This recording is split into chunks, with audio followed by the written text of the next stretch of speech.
So sad. Hello and welcome back. Sorry if you're watching on YouTube and Chris just started off with the biggest frown.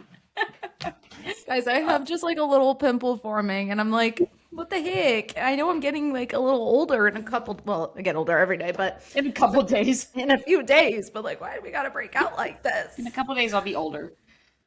Well, welcome back to Beyond the Coach. I'm one of your hosts, Kelsey Nanini. And I'm Chris Sweet. And Chris has her birthday in a week, so she's getting older in like 6 days. So my skin's getting worse. It's okay, you're still in your 20s. Live it up while you can. True. Even though I think I'm just committed to the 30s at this point. I'm like, skip 29. 30s are the new They're pretty great 20s. so far. So, Can't complain.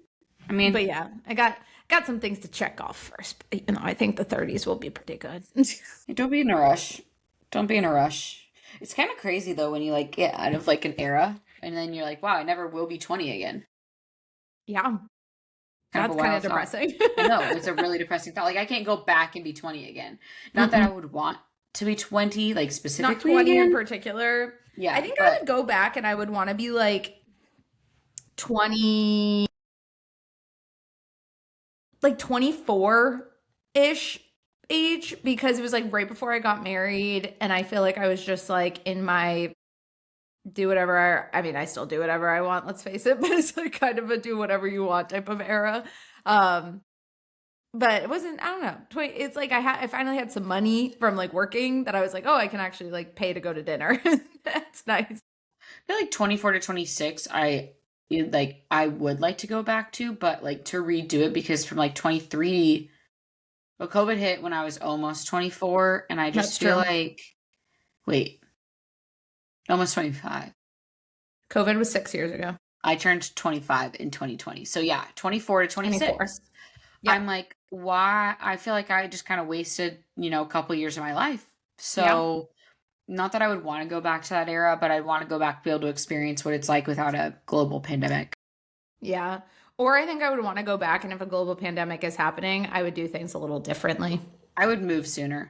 I was about to say, I would have I think gone somewhere and just done something different with my life at that point. But when we were in Italy, one of our tour guides was from Queens, and he was on vacation in Italy when COVID hit. And obviously Italy was like locked down. And so he just stayed. And became a tour guide. And he just lives there now. That's awesome. That happened to our tour guide actually in Amsterdam. He also went out there, COVID happened, and she just stayed there, and now she's a tour guide. It's interesting that the same exact thing happened. But I mean, like, yeah. I guess when you get stuck, you might as well just become a local. Yeah, I'm just a local now. And like, he just has, I don't know. Sounds kind of great to me. Not that I'd want another pandemic, but I think I would go back to being younger, and I would try to travel the world. I would try to live somewhere, internationally, if I could go back. I agree with that. I'd make some decisions a little differently to do that. Yeah, but it's fine. We're here, and we've made it. So, anyways, I was a PT at that point, so a CPT, which is kind of what our topic is today, about being a personal trainer. You get your cert, and like obviously that's really hyped up and great and all those things, but then what happened? So we're gonna take a trip down memory lane. It's kind of funny, we were talking about like going back in time, because now we're like literally gonna go back in time. We're literally gonna travel back. So when we actually just had our CPT, because I was the same way too. Yeah. We were talking about how like we survived back in like when we were like 2018, 2019, 2017-ish. Those were so out of the order, but traveling back in time of like how we survived back in those days, because I don't know how we did.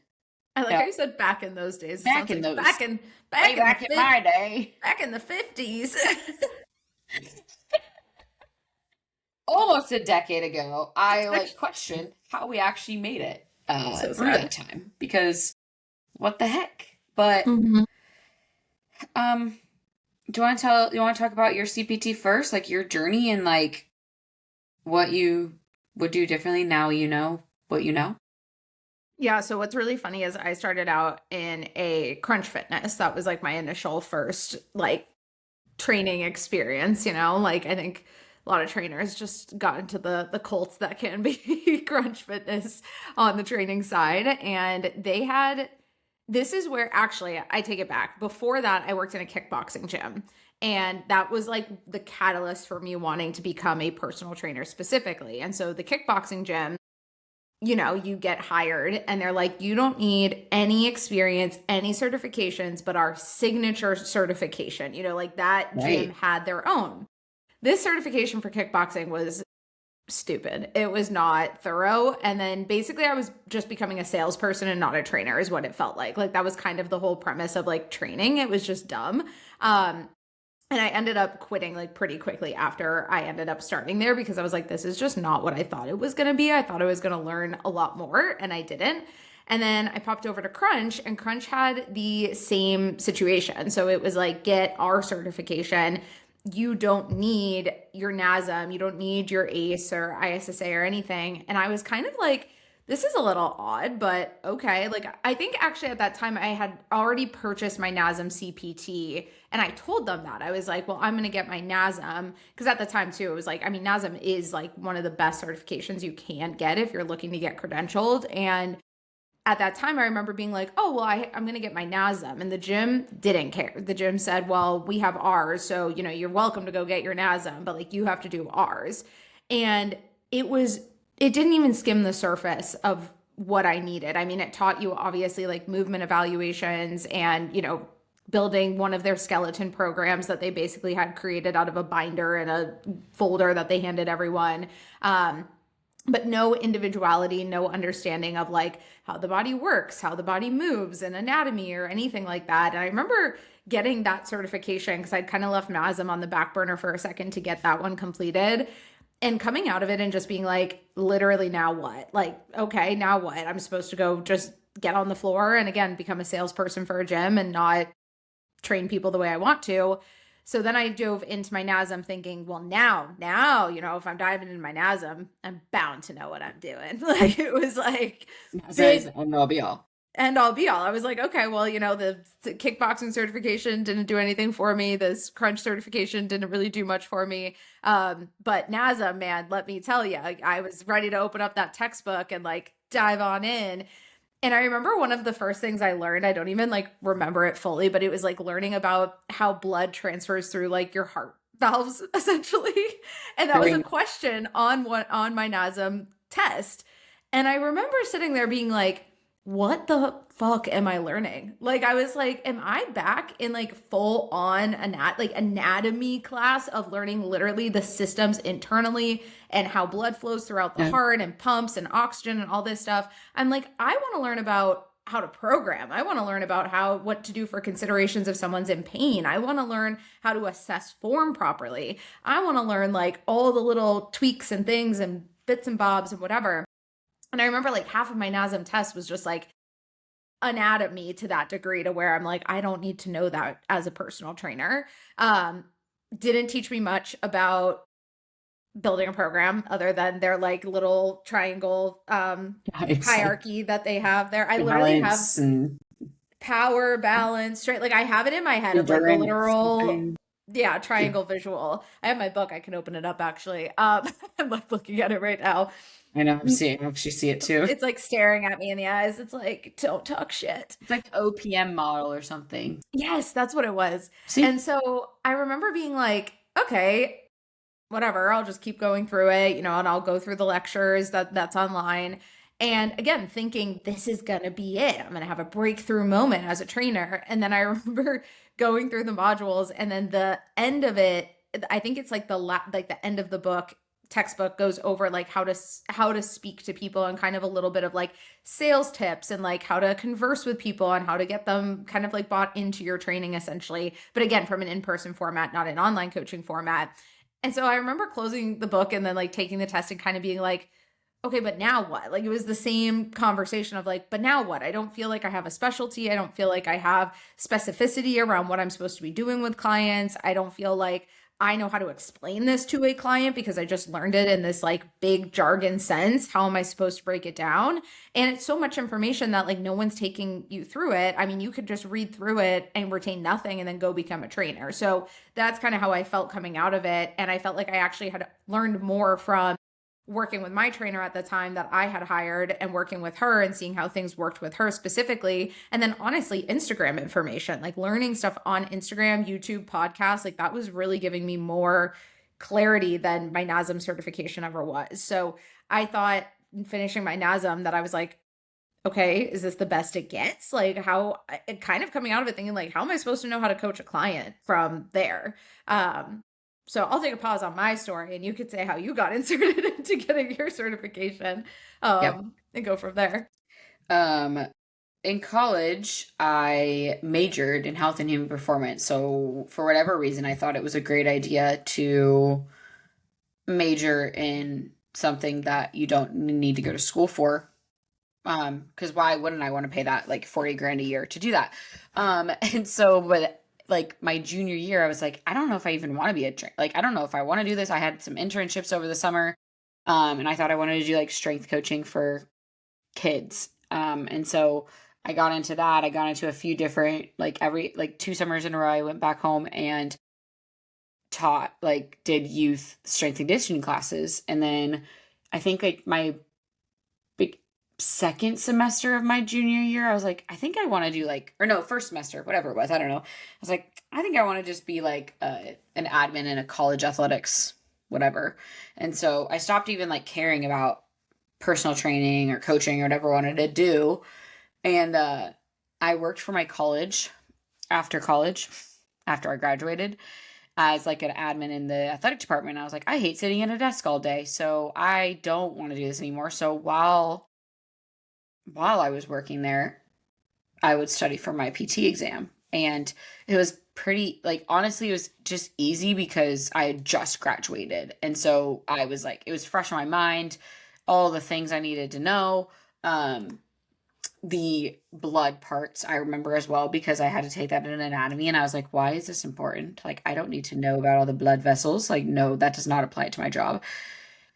um Took the test, and in like October of 2017, once I was done at the college and passed and like got home, and I remember being so cool because at the time I was in Oregon, so I moved back to Washington, and I remember being so cool with my NASM cert. Like I thought that that was like the thing that just made me the best coach ever. I was like, I have NASM, I'm better than all of you, like I have a NASM cert. I don't know why I thought that. Like I Also, think just like the pride I had in adding NASM to my Instagram bio, like NASM, yes, it's right I there. am the gold I'm the standard best. of Should have personal put a trainers. little goat right next to it. It's like Yeah, right there. I'm the people would goat come now. in. My first job, I remember I had two options. There's like the smaller local gym, and then there was like a 24-hour fitness. And I was like, well, obviously 24-hour fitness. But I didn't go to like the big boxy gym 24-hour fitness. I went to like the shitty one that was in like a ghetto area of the town I moved to. I don't know why I did that. They'd be it, there was nobody there that needed personal training or wanted to purchase it. So it was really, really rough. But I just remember like getting my cert, getting the job. I like was so excited. And then I was like, this didn't prepare me for anything. I have no idea what I'm doing. And so I basically would just train people and do random shit. But also, I think in person, not that you can get away with it, but if you're with Gen Pop, you kind of can. Like, I think you can get away with your basic not knowledge with an ASM because the average person and like the Gen Pop person doesn't need a whole lot. Like I remember my like one of my first clients. All like I don't remember his name, but I'll never forget his face or like him. Um, and he was like 450 pounds. Like not necessarily an ideal client, but super rewarding. I always wonder where he is now. I'm like, wonder what he's doing. Like I wonder if he stuck to his health journey. Because towards the end, he just like no showed me a lot. So I highly doubt that he did. But he it was like the bare minimum worked. I had obviously had to get more creative in terms of what he could do. Like we didn't get on machines or anything, but just like moving his body. And obviously that was great. But then I got into, and then I got into Orange Theory, and I didn't need the cert to keep people safe, but like I wasn't really utilizing my cert that much. And Did I was Orange like, Theory have their own certification you had to do or training? yes, but you also had to be a certified personal trainer. So Mm. you had to have a personal training cert from one of the main five. So it was like ACSM. Oh Yeah. yeah. Yep. ACSM, NASM, NSCA, ACE. ISSA. Or Or they didn't have ISSA. It wasn't one of them. I don't think. Maybe it was. There was one that they didn't have that I was actually surprised they didn't have, but they go off of the ACSM model more so. So I actually bought the ACSM book because I was like, oh, if they go off that, then that's obviously they know the most stuff. So I was gonna like take that exam as well for whatever reason. Um, but I wasn't utilized. And then once COVID hit and I like started online, I was like, oh boy, this didn't prepare me for anything. oh boy. I did like a nutrition. I did NASM's. It's not a cert. It's not the CNS that they have now, like the certified nutrition specialist. It was fitness nutrition specialist is what I had back in Back in 2019. my day. Back in my day, I had a fitness specialist. That's still live. Also, that's what I did yesterday, Chris. I retook my precision nutrition exam. So There I'm you go. still certified. But scored a 90%. Without open book. Nice work. But yeah, anyways, so I got my fitness nutrition specialist. I think I got that in 2019 as continuing ed, and then I further got the PN1 back in like 2020 or 2021, somewhere in there. But yeah, I think that's the other comical piece though of the NASM nutrition side is I still felt like it didn't teach me like anything. like it taught me information I knew. Like I already knew about macros, I already knew about a lot of that, but like it didn't teach me necessarily like periodization the way that I needed to learn it to like teach it to a client. I think it's the basic, like you said, the basics that you need to get by. But it's not what's going to get your online clients results because you have to go deeper online. I think in person, now given there are some in-person trainers who are very in-depth and are awesome, but I think the majority of them are not that way. And so I quickly learned actually learned more from like a lot of my own coaches than I did from online or from like my certifications. And I was like, something's got to give. I can't be just learning from coaches. Obviously, very important to have coaches, but I knew things needed to be deeper. And you can definitely tell the difference now between somebody who has taken the time to learn, like you said, like nutrition periodization and all the specifics of it, because there's a difference between that and someone who's just using an online calculator. And I think that started to be my huge like beef with the fitness industry was I was like getting clients that were coming in and they were like, well, this is what my coach set my macros at. And I'm like, these macros are completely random. The fact that they gave you 236.5 carbs tells me they used a macro calculator. Like there's no reason for you to have 236 and a half carbs. And then when they're like, oh, my coach kept me here forever and it's like 1,800 calories, I'm like, well, why did they keep you there? It's like, I don't know. I'm like, we have questions. Right. Because why would you change anything when you don't know how or why you even would? So I feel like I look back at myself back then because I probably would have done the same thing back in the beginning. Like, oh, well, you just eat 1,800 calories. Well, why? Oh, because that's what I used ifym.com and it told me to, Yeah. or I used bodybuilding.com, their macro calculator, and I put in your stats and it told me that's what to do. So that's what we're going to do. And then I recalculated it and it still said the same thing. So, yeah. So no changes needed. Yeah. So all good. You're still seeing progress. It makes no sense. Yeah. And now we're all fucked. Yeah. But same as you, I definitely at the time like didn't know any better. I mean, looking back at my coaching from 6 years ago, 7 years ago, it's very different than it is now. But I think it's also taking that awareness of like, there's got to be more than this. Like, I think when you recognize there's got to be more and you chase more, the issue I see is that a lot of coaches, especially online now with the online space growing, is that they prioritize getting something like their NASM certification, and then all their other money goes to business mentorship. They're not spending a dime on continuing education. If they are, it's like in a pinch. They're like, "Ooh, I needed to get this. Let me go watch these like YouTube videos that teach me nothing. Let me go get this certification that's like this weird ass specialty that NASM offers or something, and like just call it a day and make it open book and not learn anything from it." And that's kind of the challenge that I see. And I think where like I was thankful for the era, if you will, of like growing my business was like, it wasn't just throw your money at a business coach. Like I feel the energy is now. It was very much like, I want to become a better coach first. Like that was almost my priority. And then it was investing in business mentorship. Yeah. And I don't think you're obviously a business mentor. I've done business mentorship, and I love business mentorship. It's necessary. It is. Right. 100% necessary. But a lot of y'all's are getting business mentorship on a broken foundation. Like you don't know what you're coaching on. You don't have, and it's not to, I don't say this to be like offensive. I say it because we've been there. Like if you don't know what you're coaching on and you have zero, like not a lot of knowledge, you're not super like confident in what you're coaching on, then why are you trying to build a business using that knowledge, right? Like, wouldn't you rather feel really confident in what you're offering and then build said business? I get you have to make money. I get that. But it's kind of like an OBGYN that has to go to school for 12 years before they actually deliver babies on their own.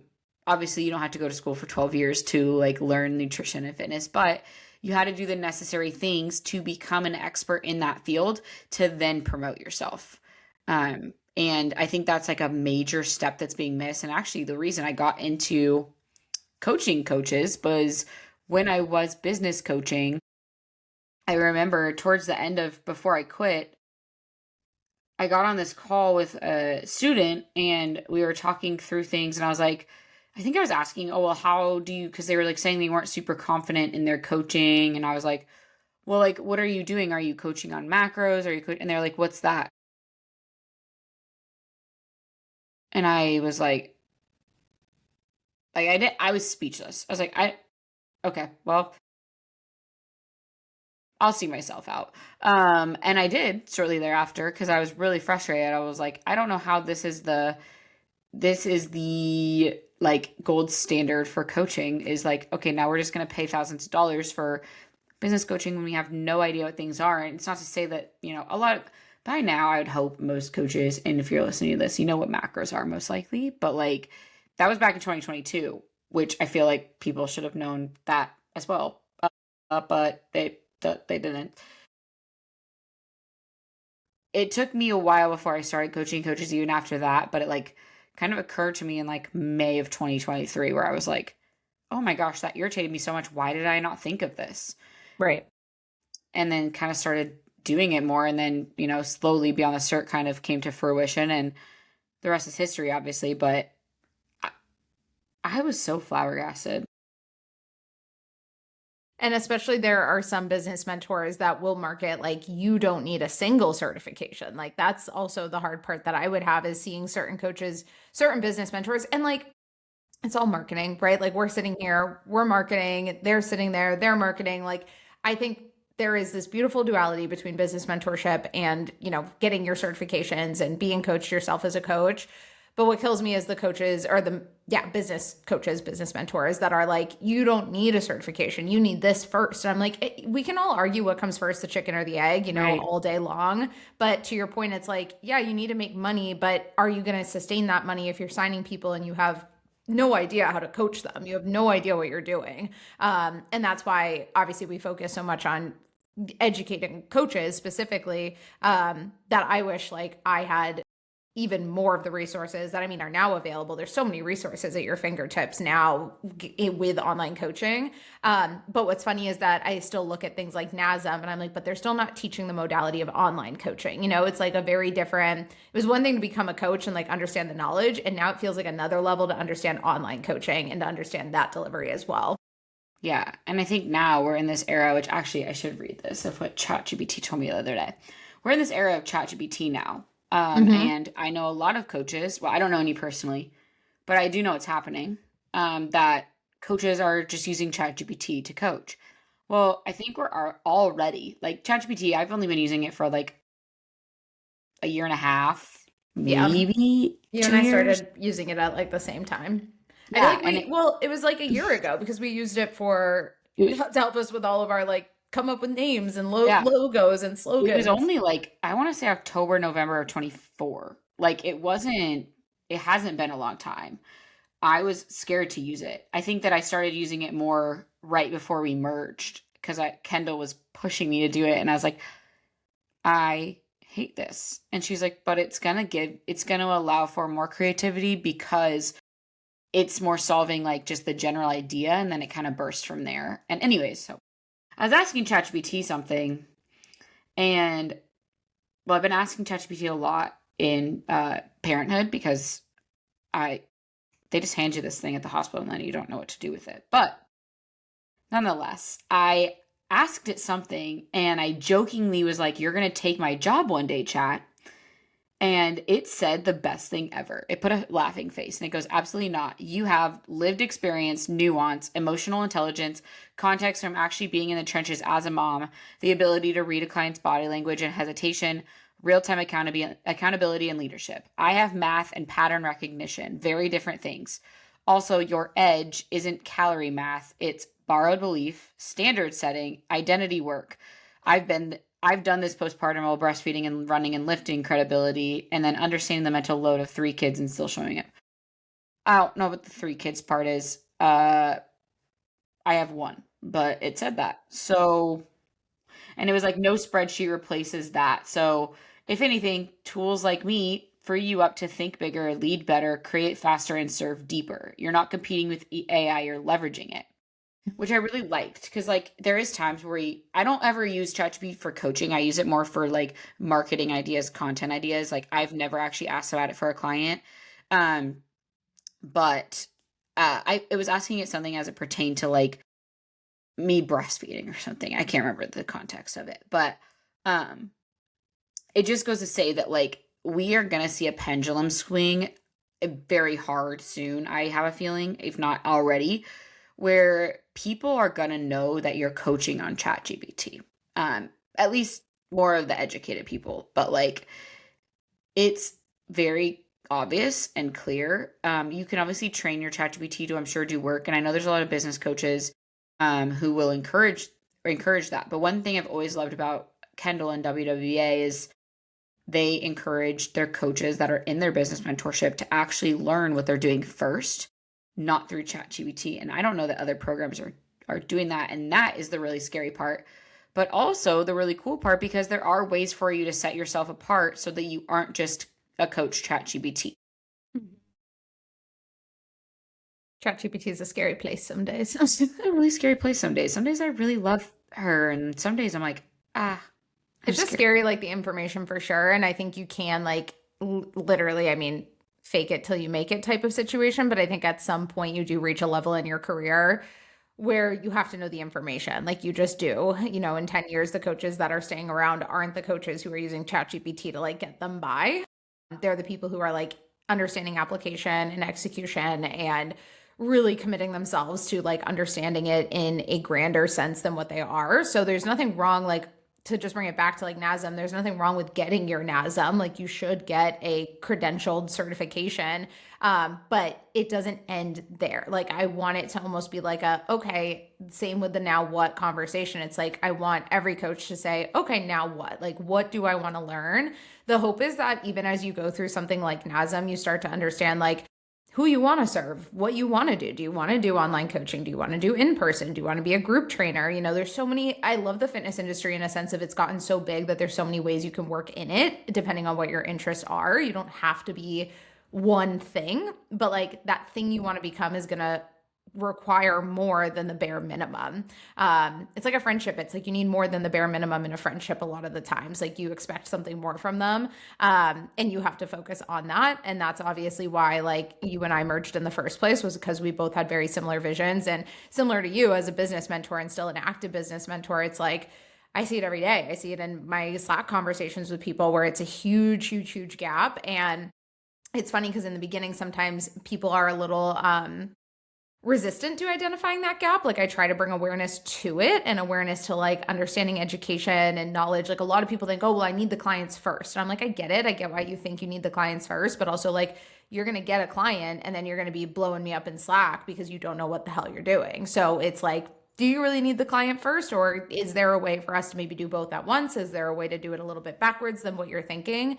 But they're a little resistant because they're like, I really need this. And it's like, actually, we could get really educated. We could build out a really good program and you could already know who you want to work with. And then the time and the money that you are investing in something like business mentorship, those conversations you're now having with your business mentor are what they're meant to be. They're not meant to be me sitting down with your delivery telling you how to program for a client or how to necessarily set macros for the first time. That's not what a business mentor is hired for. A business mentor is hired to sit down with your business, with your vision and say, okay, now here's how you're going to get clients. Here's how you're going to build an influx. And especially if you want to scale fast, these coaches who want to make 100K in a matter of a year or less, you're not going to stay afloat with a 100K salary if you don't know what the hell you're doing with coaching, because you're never going to retain clients and you're always going to feel overwhelmed. And it's like this oscillation that, you know, people unfortunately have to kind of go through, almost like I feel like the trauma we've all gone through where it's like you get to your capacity and you're like, oh shit, like this is not good. Like we're trying to prevent that, but you don't know it till you're in it. So I think zooming out on that oscillation and being like, again, where do we break this? And it can sometimes feel like, oh, well, I just need clients. You don't. And that's kind of the purpose of what you and I created, was like, we have something where it's like, you could have clients or you could not have clients, and you could come in and you're going to be able to benefit from the information that we've taken, because we created something that is based on our lived experience, but then also science and education that exists and makes sense and is practical for your clients to learn.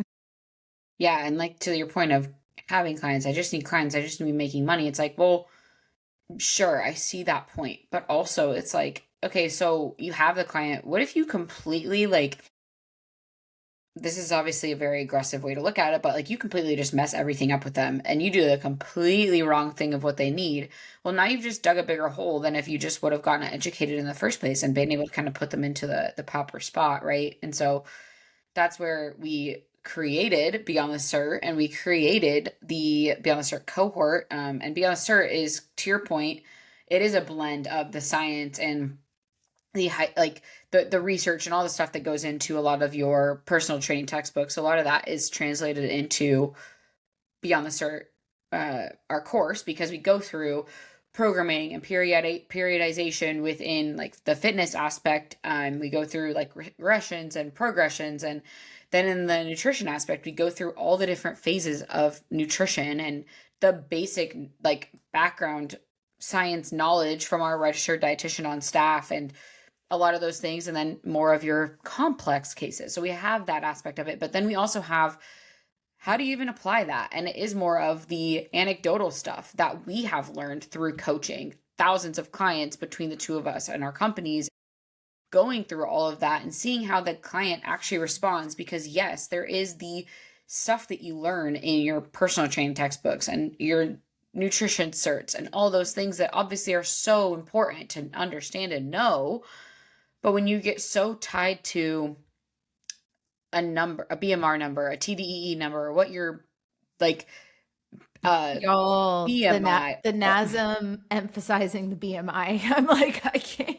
I remember that you just said it, and I was like, the BMI scale. It just the like BMI really. scale. I'm like the little clippers. The clippers. I'm like, it wants you to clip. It wants you to clip people. I'm like, oh, we're not. We're done with that. We're done with that, please. When I remember how to do that at 24 Hour Fitness, I was like, y'all want me to pinch someone's skin and tell them how much body fat they have? I was like, no, fuck no. Um, oh my God. Oh, and then we were in like this office area where all the PTs were, and everyone's doing their overhead squat exams because that's all I knew how to do. But all that to say, it's like all those things can be helpful. Maybe not BMI, but BMR, TDE, they're helpful. But when we get tied to the hyper science side of things, we forget that these are human beings and how they respond to certain things matters, right? And like the discretionary piece of it, of putting a client into a cut too fast or not having them like go to maintenance at all, skipping a reverse diet, skipping these important phases. That's the stuff that Beyond the Cert will go through, as well as like we separate things into stages, which is what separates Beyond the Cert from a lot of other certs, is that every client is different coming into you, and we kind of categorize that into different stages so that you can better understand of like, okay, well, these are strategies that actually could potentially help this specific client versus a book just telling you this is exactly what to do and this is what everyone should do. I remember like me learning, I was like, oh, immediately I just put someone into a deficit because that's what you do.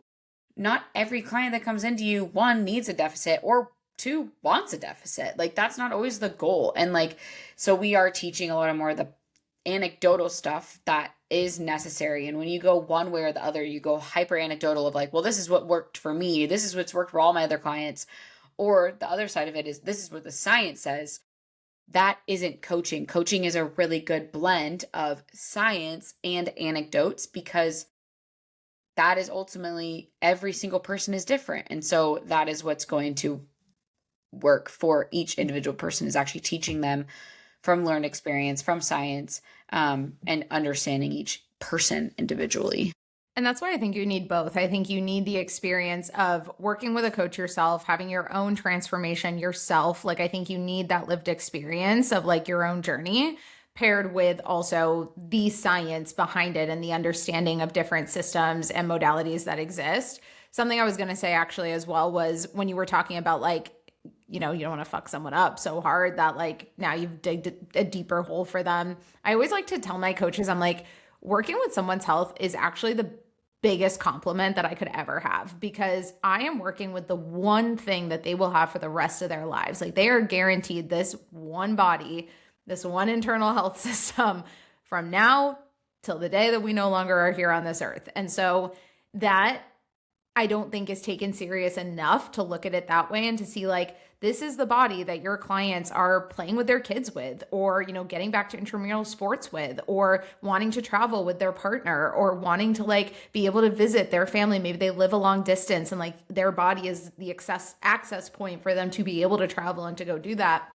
I think there's a lot of privilege in our bodies that not everybody like obviously understands and soaks in. But as trainers, like I look at it as like my job gives clients the ability to go live like in the terms that they want. And that's not going to come from me just lollygagging around as a coach. It's going to come from me like taking the time to sit down with my clients and understanding them. And to what you were saying too, it's like everything's situational in health. Everything is situational in someone's body, that it's like you need to know both. You need to know the middle point, that it blends what you know through your lived experience, your values, but then also the actual science behind it too, and the information. Yeah, and to your point, it's the body that someone's going to live in. It's also the mind. Like, I would never want to be the coach that absolutely fucks someone's mindset up around food and around like exercise, right? And it's our duty as coaches to be like a vessel for someone to be able to learn the proper way of doing things, of fueling their body, of living a long health journey. And we're not teaching on like the functional side of anything. We have a functional partner actually, like that is super helpful within our business. But I think it's really important to recognize that the way you coach actually has an impact on people. I think sometimes we get stuck in, like you were mentioning, business coaching earlier, and we were talking about that. People just want to build their business, and it became, for whatever reason, well, when I started, I didn't get into coaching for the money. Like I didn't even know you could make money. I didn't either. I was like, I'm just like, passionate about it. I'm stuck making like, I think $18 or something. Like I was like, I'm stuck making like $18 per hour. Oh I my think gosh, at that's one why I point I was quit. making like $16 per hour. I was like, okay. I was like, this isn't great. And then you're selling people in these packages. That's the funniest part is I'm selling people and I know the price of these packages and I'm getting like $12. I'm like, okay. Our intro package at 24 Hour Fitness was $350 for 5 sessions. Pretty good, actually, because That's actually pretty nowadays, good. yeah, well, that was It ain't 27. that cheap. That I was was going to say 27. the economy was very different. I was paying a lot less rent than I do now. Yeah. But I was making $18 because I was on the baseline, whatever. And I was like, now people are making that at McDonald's. Yep.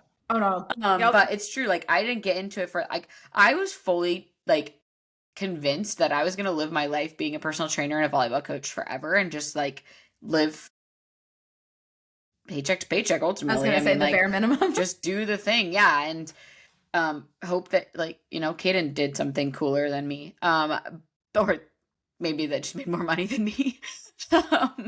But now we've kind of seen that pendulum of people have realized, like, oh wow, you can make money in coaching. And I think along the way, what saddens me is that I don't think we're getting as many people in the industry that are as passionate about changing people's lives as they are about what it could do for them financially. And I think that's also sadly the world we live in, is that, we're all just about getting ours and maybe no one, like, others don't matter as much. And I think that there's still really good people in the world. Obviously, that's just a very general consensus of, like, what you see on social media. But I think it's so important in our due diligence as coaches to remember that literally every single thing you do to your clients, everything you say to your clients matters, because you could say one thing that absolutely destroys their mindset forever and ever and ever. And so having even just like the psychology behind coaching and behind what you say and how you respond and all those things matters too, which is a little bit of what we put into the course as well. Thanks to Chris and like her background and that stuff. It's not, we don't dive into it a ton, but we do dive into just like how to help your clients and going through onboarding, offboarding, client delivery, client journey. Like all those things are stuff that's actually included in the course. And I don't think we talk about it enough. Of like, Beyond the Cert is a dense ass course that covers a ton of different topics to like help you again merge that science and the anecdotal piece of it, which is amazing. Yeah. When I show people our course on sales calls, I will like open it up. I'll share my screen and I'll like walk them through the course to see. Sometimes I think when I'm explaining the course to them, it's like, like they think of it like it is NASM. Like they're like, oh, it's just another certification, right? And then when I share it and I show our staging, and then I show also the coach mindset modules that we have, where it's like, I always joke that if you're on a call with me, it's because your mindset isn't perfect. It's because something within your mindset like brought you here and told you that either you're having imposter syndrome, confidence challenges, social media is really challenging for you, whatever it may be. And we go into that, and then you get into the stuff that Megan put together, the stuff that Audra put together. Like it is a very dense course, and we continuously refine and add to it. And then that doesn't even include the touch points that we have for our cohorts specifically, where we add group calls and we add Slack access, because no matter what, we could create the greatest course in the world in my eyes. Everything is still going to be situational, and there's still going to be application per client that's going to be a little bit different. And that's where I love like our lifetime support, because we can take those situations for every coach that's working with us and be like, here's how to help your client with the information we gave you, and then additional considerations that maybe they're not looking at in that big picture.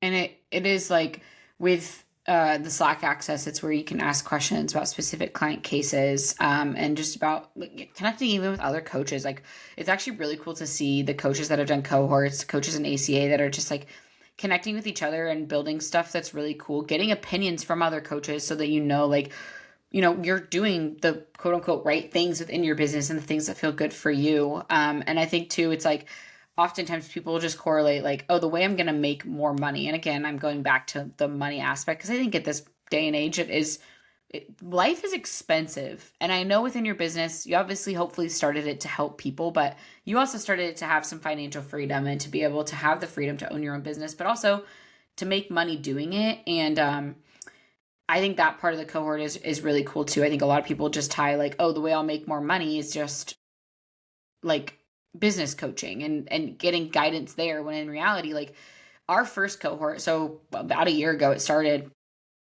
we had a client go from 4 clients to 11 clients in 12 weeks, starting from the ground zero. The only thing that changed in that time was starting the cohort, and implementing in just the coaching practices that we practice in the cohort. And we've had multiple different clients that even just like went from cohort into ACA, and it's just all the support that you get between the two of them, because ACA is just a little bit more one-on-one, but you're also getting like the fitness and nutrition aspect of it, whereas with cohort you can upgrade to that, but it's really like essentially like a group coaching experience with Beyond the Cert access and Slack support, that you're getting as well, to make you a better coach, a more confident coach, because nothing is worse than getting a client and you're like, I don't know how to help. I don't know what I'm doing here.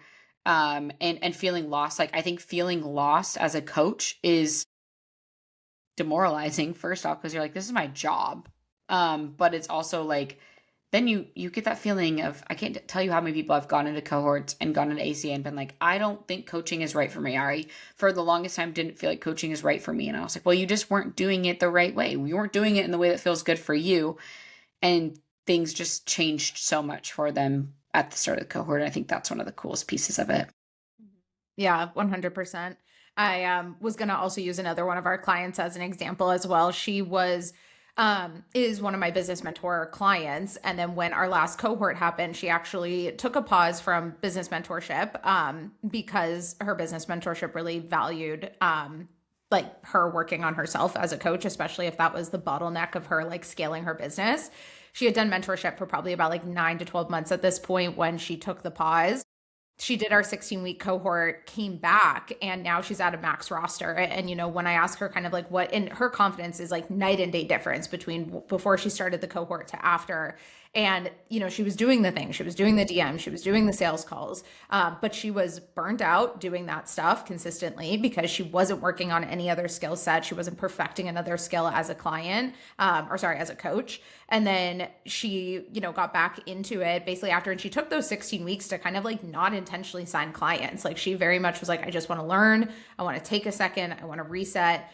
I want to set myself up for success. And you take 16 weeks, and 16 weeks is nothing in comparison to what you hope is a lifetime career, what you hope is going to obviously last 10, 20 years, however long, you know, it's going to be. And for her, I love that she did it that way. She ended up signing clients as we went, but she's nearly doubled her roster since going through the cohort. And she's now practically at a full roster. Like, those are the conversations her and I have had. And it's cool to see that type of priority happen, and for her to realize that 16 weeks is nothing in comparison to what she hopes is the rest of her life and what she wants to actually have sustained past a 6-month contract for a client.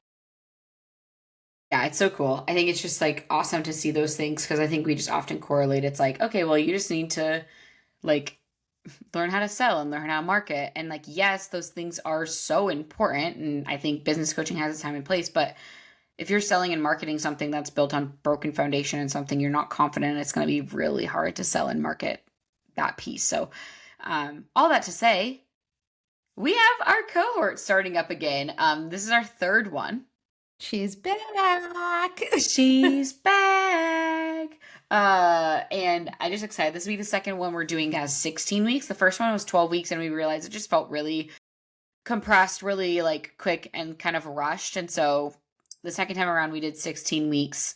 There's 9 total calls, so it's technically bi-weekly, but it ends up being 9 calls. 2 guest speakers, but we kind of just like work through the course together. Like we said, you get Slack access, and there's multiple different channels to be super supported within the cohort. So where you can ask questions, there's a community aspect. We have a few bonuses. You get a beginning call with Chris and I. Actually, the bonus is the call with Chris and I, the one-on-one call with Chris and I. At the beginning. So that is really for us too, because it's not just a cohort where we want you to join and you just feel like you're just another number. We actually have a beginning call with you to understand where you're at in your coaching, how you're feeling with your coaching, where there's gaps and where we need to fill those throughout the cohort, so that you are getting a little bit more one-on-one attention in a sense, even though it's in a group aspect. And then with all that, we also have the support of our registered dietitian in the chats if ever needed, and then also of our other coach within ACA, Frankie.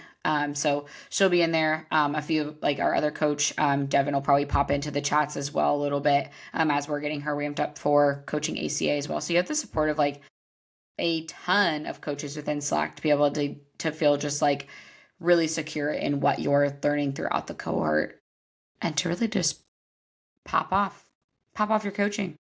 And it's 16 weeks. Like you can do anything for 16 weeks. We've also had coaches balance in business mentorship with it. We have had coaches come in and have the craziest of circumstances, whether they are moving, whether they're getting married, whether they are, we actually have a coach who did join early, who's in prep right now. So she's going to be on stage soon. So we work with your circumstance and you get the course for life, which is the best part. So even if things happen, you still get that. And I just love supporting our cohorts. They're really fun. And I'm really excited for our guest speakers too, because we'll be talking about branding and then social media as well to give like extra value. So yeah, we're really just trying to help support coaches be better, and no better time than the beginning of the year, because let me tell you, all those clients are going to be knocking on your door comes March, April, when they realize summer's coming. And then you're like, oh shit, what do I do with all these clients? How do I get them the best result? This would be the best way to do it. So I hope to see you guys in there. Yeah. Ooh, and like the ever looming conversation of like, how do I tell this person they can't cut for summer? We go through that in the course as well. How do I tell them their body is broken and doesn't need to go into another deficit? We're done people pleasing. All right. We're taking the driver's seat back, as I call it. We're driving this year. So we included the link in the bio. You can also book a call with Chris or I to chat more about what the cohort, if it even makes sense for you. Chris and I will always like tell you that, and also work with you to like figure out what works for you, like financially. It's honestly, for what you're getting with the course, it is a very good price. I will just say that. So it could be a lot more, but it's not, because we know the importance of making sure that you guys are obviously like learning and growing as coaches. So feel free to click those links in the bio. And we start March 9th. I don't know if we said that, but cohort registration is open until then. So yeah, it'll go March 9th to June 28th, just in time for summer, for you guys to enjoy some freedom. Not feel tied to the cohort during the summertime when I know there's lots going on. So we're stoked, and we can't wait to chat with you all more about it. We'll see you in there. Cool. Thanks for listening, guys. We will see you in the next one. Bye. Bye.